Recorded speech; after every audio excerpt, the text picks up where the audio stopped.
வார்த்தை நாங்கள் உட்கொண்டு நடக்க ஆண்டவரே கர்த்தர் நீங்க கிருபை செய்யுங்க. அடியாலே மரித்து உங்களுடைய வார்த்தை வெளிப்பட கர்த்தர் கிருபை செய்யுங்க. இயேசுவின் நாமத்தில் பிதாவே, ஆமென். நாம் எடுத்து வாசிப்போம்.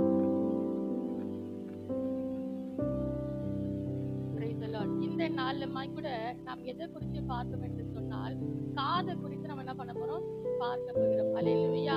கர்த்தர் நம்மளுக்கு கொடுத்ததான ஒவ்வொரு அவயங்களும் அது விசேஷமானது. அல்லேலூயா, அல்லேலூயா. இந்த நாளுமாய் கூட நம்ம எல்லாம் ஒரு கேள்வி கேட்கலாம், அப்போ நம்முடைய காது முக்கியமா அப்படின்னு சொல்லி. அல்லேலூயா. ஆனா இந்த இடத்துல பார்க்கிறோம், காது என்பது சரீரத்திற்கு முக்கியமான ஒரு அவயமா இருக்கிறது. கண்கள் பாத்தீங்கன்னா அது ஒரு முக்கியமான அவயமா இருக்கிறது. கைகள் பாத்தீங்கன்னா அது ஒரு முக்கியமான அவயமா இருக்கிறது. அல்லேலூயா.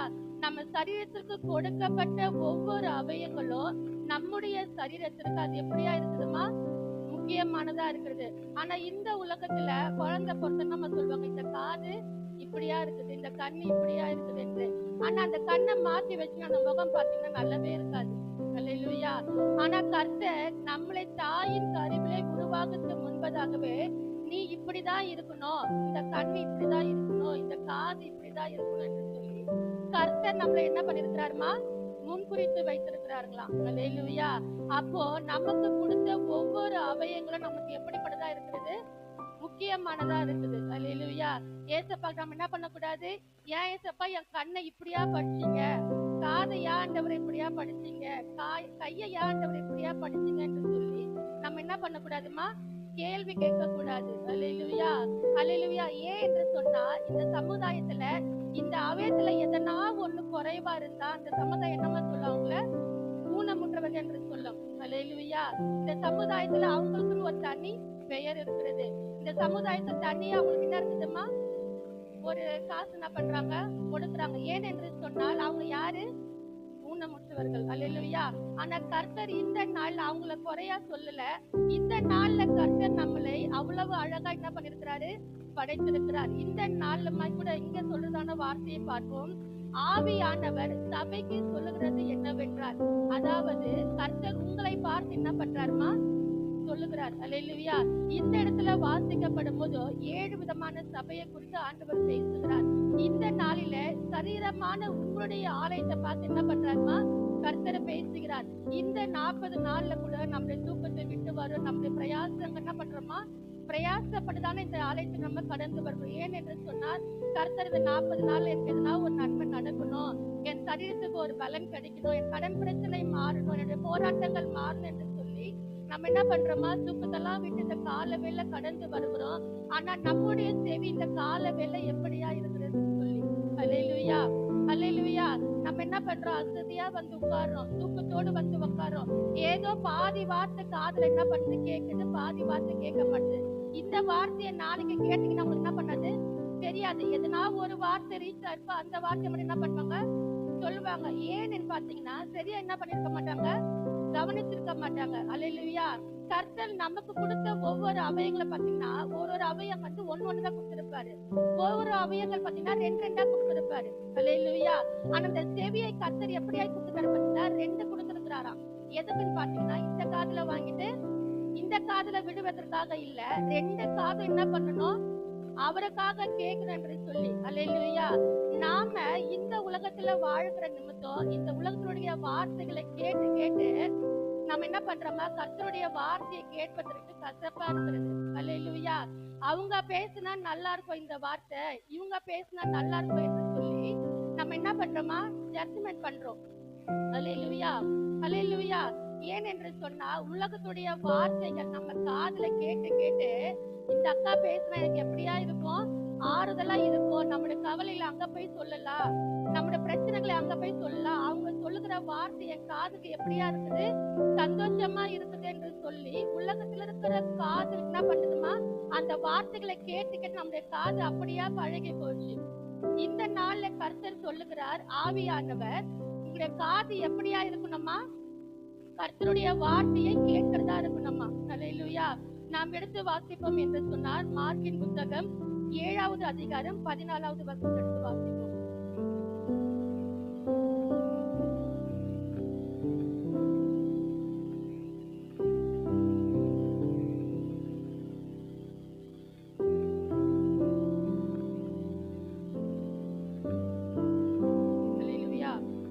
இடத்துல பாத்தீங்கன்னா கர்த்தர் சொல்லுகிறார், ஜனங்களை பார்த்து எனக்கு என்ன பண்ணுங்க, செவி கொடுங்க என்று சொல்லி. ஆண்டவராகிய இயேசு கிறிஸ்து எங்கெல்லாம் கடந்து செல்கிறாரோ அங்கெல்லாம் ஒரு கூட்டம் என்ன பண்ணுமா இருக்கும். அல்லேலூயா. ஏன் என்று சொன்னால் அவருடைய பிரசங்கத்தை கேட்க முடியுமாய், அவருடைய ஊமைகளை கேட்க முடியுமாய் ஒரு ஜனங்க என்ன பண்ணுவாங்க, கூட்டமா இருப்பாங்க. அவங்களை பார்த்து கர்த்தர் சொல்லுகிறார், நீங்க என்ன பண்ணுங்க, என் சத்தத்திற்கு செவி கொடுங்க என்று சொல்லுகிறார். அல்லேலூயா. அவங்க என்ன பண்றாங்கம்மா, ஆண்டவர் வந்திருக்கிறார் என்று சொல்லி கேள்விப்பட்ட உடனே ஆர்வமா கடந்து போறாங்களாம். ஆண்டவர் என்ன பேசுவார் என்று சொல்லி அவங்களுக்கு பசி எடுக்காதான், தாக எடுக்காதான், ஒரு நாளைக்கு ஃபுல்லா என்ன பண்ணுவாங்கம்மா, அவருடைய வார்த்தையை கேட்க முடியுமா. அவர் எங்கெல்லாம் கடந்து செல்கிறாரோ அங்கெல்லாம் பின்னாடியே செல்வாங்களாம். அல்லேலூயா. அப்ப அவங்க காது கேட்காதவங்களா இருப்பாங்களா? அல்லேலூயா. அவங்க 2 காதும் என்ன பண்ணும், கேட்கறதுனாலதான் ஆண்டவர் என்ன பேசுறாரு என்று சொல்லி கேட்கறதுக்கு போறாங்க. அல்லேலூயா. இந்த நாள்ல கூட நம்ம கூட என்ன பண்றோமா, நம்ம பன்னெண்டாயா இருக்கும் போது ஒரு வசனம் கொடுத்தாருன்னா அந்த வசனத்துக்கு என்ன பண்ணுவாரு, ஒரு பாட்டு பாடுவாரு. அது ஒரு சில பேருக்கு பிடிக்கும். நம்ம இடத்துல கூட வெளியில இருந்து ஒரு பாஸ்டர் வராரு, அவர் என்ன பண்றாரு, காமெடியா பேசினாருன்னா அது ஒரு சில ஜனங்களுக்கு எப்படியா இருக்குது பாத்தீங்கன்னா, சந்தோஷமா இருக்குது. அல்லேலூயா. அதே போலதான் ஆண்டவராகிய இயேசு கிறிஸ்தே பேசுவார் என்று சொன்னா ஜனங்க எப்படியா கடந்து போயிருப்பாங்க, கொஞ்சம் யோசிச்சு பார்ப்போமே. அல்லேலூயா. ஏன் என்று சொன்னால் அவரு பேசினார்னா நன்மை நடக்கும், அவரு பேசினார்னா அதிசயம் நடக்கும், அவருடைய ஆடையை தொட்டா ஒரு நன்மை நடக்கும். அல்லேலூயா. அவர் நம்மளை பார்த்தாலே என்ன இருக்குதுமா, ஒரு அதிசயம் இருக்குது. அப்ப எப்படியா ஆர்வமா அந்த கடந்து சொல்லிருப்பாங்க பாருங்க. அல்லேலூயா. ஆனா கர்த்தர் இங்க என்ன சொல்றாருமா, செவி கொடுங்க என்று சொல்றாரு. அல்லேலூயா. அவங்க கவனிப்பதற்காக தான் அங்க போறாங்க. ஆனா அவங்கள பார்த்தா என்ன சொல்றாரு, செவி கொடுங்க என்று சொல்லி. அல்லேலூயா. இந்த நாளுமா கூட நம்ம நன்மையை பெற்றுக்கொள்ள முடியுமா வந்திருக்கிறோம்.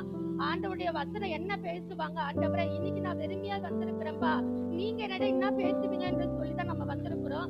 ஆனாலும் என்ன பண்ணுங்க, பக்கத்துல இருக்கிறவங்களை பார்ப்போம், இவங்க என்ன பேசுறாங்க என்று பார்ப்போம். அல்லேலூயா. அதனாலதான் கர்த்தர் சொல்லுகிறார், நீங்க என்ன பண்ணுங்க, செவி கொடுங்க என்று சொல்லி. அல்லேலூயா. அல்லேலூயா. இந்த இடத்துல வாசிப்போம் மத்தேயுவின் புத்தகம் 11வது அதிகாரம் 15வது வசனம் எடுத்து வாசிப்போம்.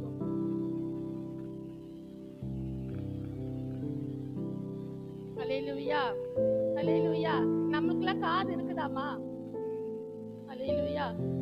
ஆண்டவர் என்ன பண்ணிக்கிறாருமா, நல்ல 2 காது என்ன பண்ணிக்கிறாரு, கொடுத்திருக்கிறார். வேதாகமத்துல 14 முறை என்ன பண்ணிருக்குதுமா, கேளுங்க கேளுங்க கேளுங்க என்று சொல்லி இந்த வேதத்துல எழுதிருக்குது. ஆனா 6 முறை ஆண்டவரை என்ன பண்றாரு, நம்முடைய வாய்மொழியாய் அவர் சொல்றாரு, எனக்கு என்ன பண்ணுங்க, செவி கொடுங்க என்று சொல்லி. அல்லேலூயா. நாம் எடுத்து வாசிப்போம் மார்க்கின் புத்தகம் 4வது அதிகாரம் 9வது வசனம்.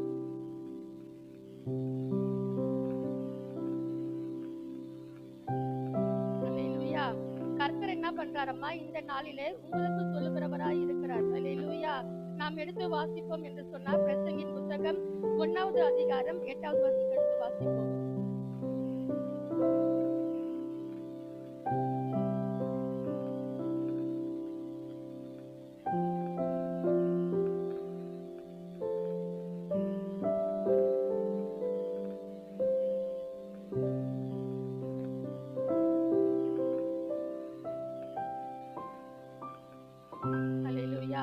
இந்த இடத்துல பாத்தீங்கன்னா நம்முடைய கண்ணு என்ன பண்ணுதுமா, எதை பார்த்தாலும் ஆசைப்படுது. அல்லேலூயா. இது கிடைச்சா நல்லா இருக்குமே என்று சொல்லி அதுக்கு ஆலோசனை எங்க கேக்குறாங்க பாத்தீங்கன்னா, பக்கத்து வீட்டுல இருக்கிறவங்களை கேக்குறாங்க, தெரிஞ்சவங்களை கேக்குறாங்க. அல்லேலூயா. அவங்க நம்ம சொல்வாங்க, நீ இங்க போய் கடன் கேளு, அவங்க தருவாங்க, நீங்க இவங்க கிட்ட போய் கேக்குறீங்க என்று சொல்லி உங்களை பிரச்சனையில மாற்றி விட முடியுமா என்ன பண்ணுவாங்கம்மா, ஆலோசனை கொடுப்பாங்க. அவங்க சொல்றதுனால உங்க காது என்ன ஆயிடுது, திருப்தி ஆயிடுது. அல்லேலூயா. கண்ணை பாக்குது, காது என்ன பண்ணுமா, அவங்க சொல்லுகிற வார்த்தையை கேட்டு உங்களுடைய இருதயம் திருப்தி ஆகுதுங்களாம். அல்லேலூயா. அப்படிப்பட்டதான ஆலோசனைகளை நம்ம கேட்காதபடிக்கு, இந்த செவியை உலகத்துல இருக்கிறவங்க சாய்க்காதபடிக்கு நம்முடைய கிறிஸ்துவுக்குள்ள இருக்கிறவங்க கிட்ட நம்ம கேளுங்க ஆலோசனை. நாங்க எப்படியா நடத்தணும், இதை எப்படியாய் செய்யணும். ஆண்டவர் என்ன பண்ணுவாரு, ஊழியக்காரர் மூலியமா பேசுவாரு. நம்ம எதனா ஒரு குழப்பத்துல இருக்கிறோமா, கர்த்தருடைய சமூகத்துல உட்காரும் போது அந்த வசனத்தின் மூலமா என்ன பண்ணுவாருமா, அந்த காரியத்தை நம்மளுக்கு வெளிப்படுத்துவார். அல்லேலூயா. இந்த நாளுமாய் கூட நம்முடைய செவியை அப்படியாய் சாய்க்காதபடிக்கு, கண்ணு எங்கெல்லாம் பார்க்குதோ அங்கெல்லாம் ஆசைப்படாதபடிக்கு, யாரெல்லாம் என்னெல்லாம் பேசுறாங்களோ அதுல நம்ம திருப்தியாகாதபடிக்கு, தேவனிடத்துல நம்முடைய செவியை சாய்க்கப்படும் போது கர்த்தர் நம்மிடத்துல பேசுகிறவரா இருக்கிறார். அல்லேலூயா. நாம் எடுத்து வாசிப்போம் அப்போஸ்தலரின் புத்தகம் 12ஆம் அதிகாரம் 13 இருந்து 16 வரைக்கும் வாசிப்போம்.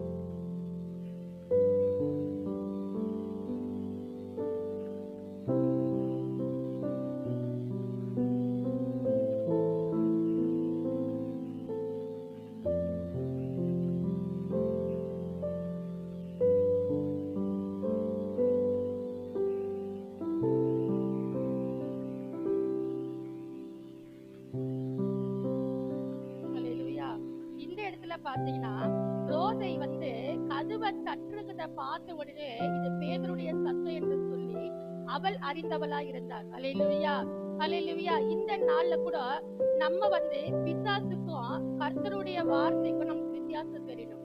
அல்லேலூயா, அல்லேலூயா. ஒரு சில டைம்ல பாத்தீங்கன்னா நம்ம ஒரு வழிக்கு போவோம், ஆண்டவர் சொல்வார் நீ அந்த வழிக்கு என்ன பண்ணாத, போகாத, இந்த பக்கம் போ அப்படின்னு சொல்லி ஒரு சத்தம் வரும் நமக்குள்ள இல்லையா. நம்முடைய இருதயத்துல அந்த எண்ணம் தோணும். ஏன்னு பாத்தீங்கன்னா பரிசுத்த ஆவியானவர் நமக்குள்ள இருந்தாருன்னா அந்த வழிநடத்தல் நம்ம என்ன பண்ண முடியும், புரிந்து கொள்ள முடியும். இதுதான் கர்த்தர் பேசுகிறதான வார்த்தை. ஏன் என்று சொன்னால் இவள் பாத்தீங்கன்னா பேதுடைய சத்தத்தை அறிந்தவளா இருந்தாலாம். நம்ம கூட ஆண்டவருடைய சத்தத்தை இது ஆண்டவர் தான் பேசுறாரா இல்ல பிசாசு பேசுறதா என்று சொல்லி நிதானிக்கிறவர்களா இருக்க வேண்டும். அப்படிதான் ஆதாமும் ஏவாளும் அந்த தோட்டத்துல இருக்கப்படும் போது பிசாசுடைய சத்தத்துக்கு என்ன பண்ணாமா ஏவாள் செவி கொடுத்தாள். அல்லேலூயா. பிசாசு பேசப்படும் போது அவ என்ன பண்ணிட்டு இருக்கலாம், நகர்ந்து போயிட்டே இருக்கலாம். அவ பேசினா பேசிட்டு போட்டோன்னு அந்த வார்த்தைக்கு அவ செவி கொடுத்தது நிமித்தம் தான் அந்த ஜீவ விருது அவ என்ன பண்ணாமா இழந்தவளாய் காணப்பட்டாள். அல்லேலூயா. இந்த நாளுமாய் கூட நம்ம கூட நம்முடைய செவியை யார் நம்மளை பத்தி என்ன பேசினாலும் சரி, இந்த உலகத்துல நல்லதே பண்ண என்ன பண்ணுவாங்கம்மா, குறை சொல்றவங்க சொல்லிட்டு தான் இருப்பாங்க.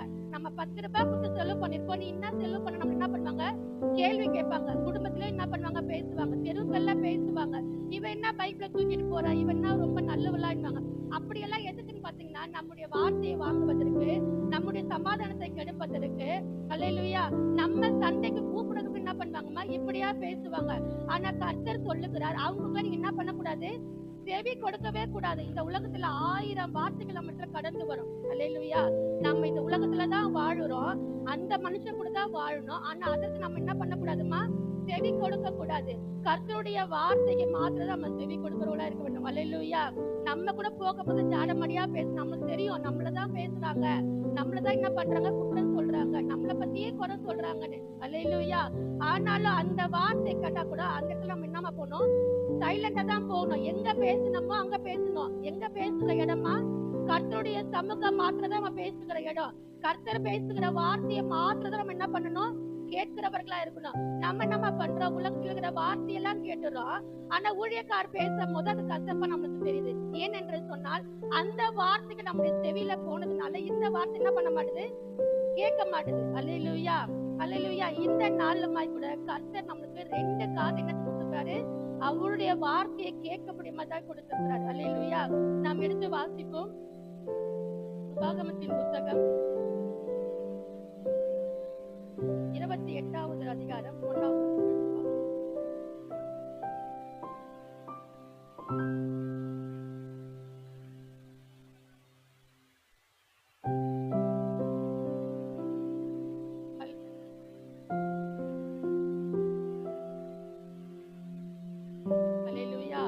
அவருடைய வார்த்தைக்கு நீங்க செவி கொடுத்தால் மாத்திரம்தான் ஆண்டவர் சொல்லுகிற எல்லா வார்த்தைகளையும் கர்த்தர் உங்களை ஆசீர்வாதமா வைப்பார்களாம். அல்லேலூயா.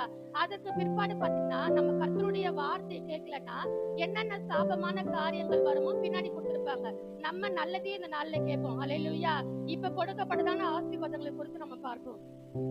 கீழே வாசிப்போம்.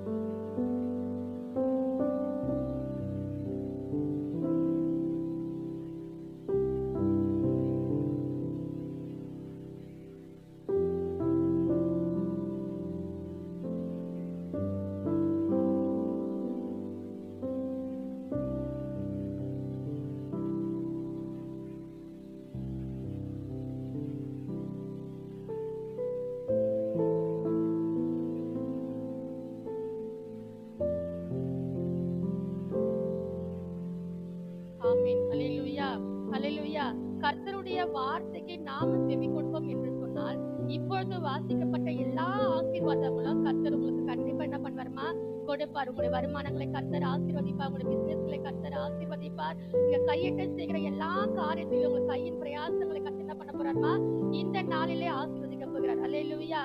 ஆண்டவராக இயேசு கிறிஸ்து நம்மிடத்துல வரப்படும் போது அவர் மணவாளனாய் கடந்து வருகிறாரா. அல்லேலூயா.